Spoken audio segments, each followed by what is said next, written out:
Hello, welcome. In this lecture, we'll be understanding about the very important concept that is the five precepts or the Panch Parameshthi. The word Panch here means five, and what are the Parameshthis? Let's understand in this lecture. You see, the word Panch Parameshthi. Once again, the word Panch or Panch Parameshthi in English simply translates to five supreme beings. Okay? Simply translates to five supreme beings. Let's etymologically understand this word. Panch, like I told you, is what? Is five. So five. Parameshti are what? They are the supreme beings, the supreme souls. Is this clear? Now, the concept of the five supreme beings in Jainism is what? It is simply nothing but a fivefold hierarchical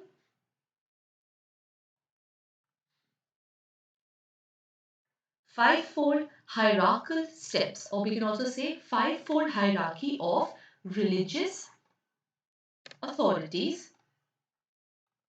And what is the nature of these religious authorities? They are those which are worthy of veneration. They are worthy of veneration. Is this bit clear? Now this slide itself is helping you understand three things. The meaning, the etymological meaning of the concept Panch Parameshthi, right? Its English translation. What is it about? It's dealing with five hierarchical steps or five hierarchy of religious authorities. And why is it there? Because these are worthy of veneration. Is this bit clear? Now, let's get to the next step. What are these five supreme beings? Five supreme beings. The first one is Arihant. The second one is Siddha. The third one is Acharya. The fourth one is Upadhyaya. And the fifth or the last one is Muni. Now, Arihant, Siddha, Acharya, Upadhyaya or Muni.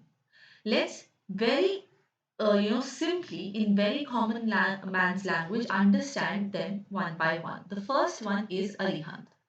Okay, Arihant is what? It is the awakened soul. It is the awakened soul. What is the meaning of awakened soul? An awakened soul is simply the one which has basically attained Kevala Jnana. Okay, has attained what? Kevala Jnana. Kevala Jnana is basically the absolute truth, the absolute highest truth. They are the ones who have attained the Kevala Gyan. And because they have attained the Kevala Gyan, they are called the awakened souls. Okay. Now, those awakened souls which possess the Kevala Gyan are called the Arihants. Right? Let me give you a simple example, and this would be absolutely clear. The 24 Tirthankaras, starting from Rishabhadeva till Mahavira. The 24 Tirthankars, if you have watched the lectures, we understood them as Jinas, the conquerors, right? They are the legendary founding figures of Jainism in the present time cycle, and in the present time cycle, can we say that these 24 Tirthankars are Arihants?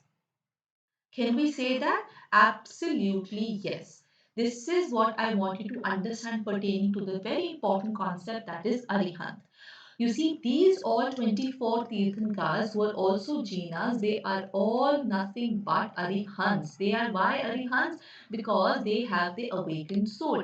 They possess the Kevala Gyan. All Tirthankars are Arihants, but not all Arihants are Tirthankars. Remember, it's very important. I'm saying all Tirthankars are Arihants, but it is not the vice versa way. Not all Arihants are Tirthankars. Okay, is this bit clear? Remember, it's very important. Then let's quickly discuss the second one. Then we will be discussing them in a great detail. The second one is Siddha. Siddha basically is the souls which have been liberated. The souls which have been liberated. And how is the soul liberated? In the sense that it is liberated from the birth and death cycle. Is this bit clear? So this is the basic way of understanding what the five important, Panch Parameshthis are. I hope you have gotten basic idea. Now let's get into the details of it. You see, all of these five are to be worshipped. Why? Because they are the awakened souls, right? They are worthy of veneration, like I told you. So let's start again with Arihants. You see, literally the word Ari means what? Ari means enemies. Enemies, and Hath means what? Means destroyer. So Arihant, enemies, destroyer. Or you can also say the destroyer of the enemies, right?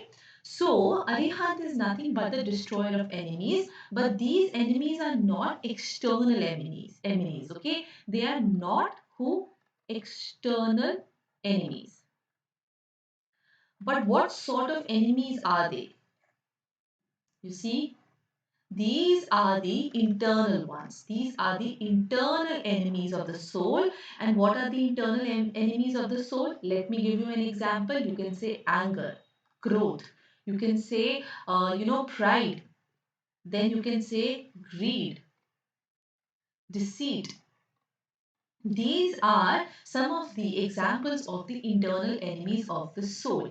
And what do Arihants do is that they destroy them all. Okay. Why is the destruction of them so important? Because all of these internal enemies lead to karma bondage. And you can understand that arihants have nothing to do have nothing to do or nothing to do with the karma bondage whatsoever. They are the destroyers of the anger, pride, greed, deceit, etc. So those living beings who have destroyed these internal enemies are free from the karma bondage, and they are the ones who are called the arihants. The classic example that you can take is the 24 Tirthankaras. Is this bit clear? Now, this is the next step that you have to understand in here is that this is the highest stage.